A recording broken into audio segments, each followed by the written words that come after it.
heed his call to live by the golden rule.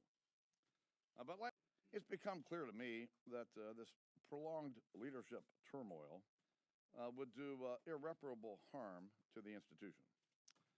So this morning I informed my colleagues that... This was a big surprise.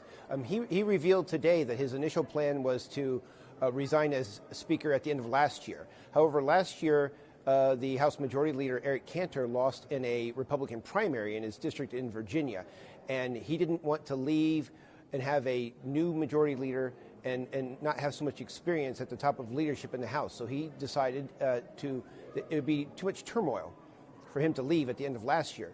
So he said his next decision was to retire at the end of this year. However, there's been a growing number of conservatives in the House Republican Conference who have been challenging the Speaker's leadership. And they were pushing for a vote, perhaps this fall. It's called a vote to vacate the chair. So, someone could make a motion and you have to hold a vote, and the Speaker would need 218 votes to keep his leadership. Now, the House Republicans have a large majority, one of the largest majorities in over half a century.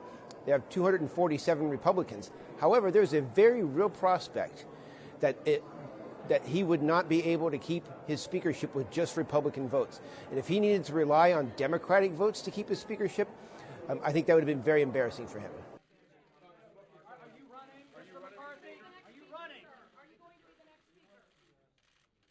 The most likely candidate is Representative Kevin McCarthy of California. He is the House Majority Leader.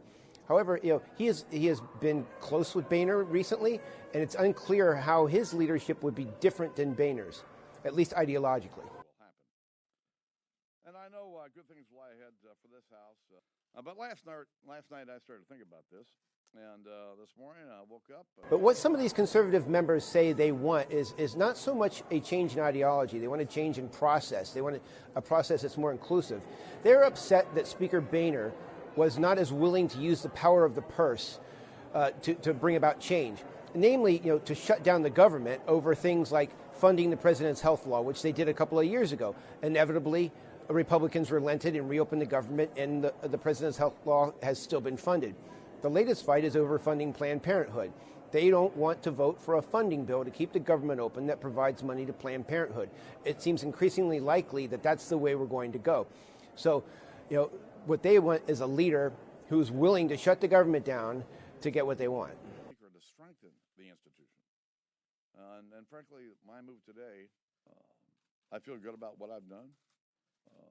I know that every day, I've tried to do the right things for the right reasons and try to do the right thing for the country.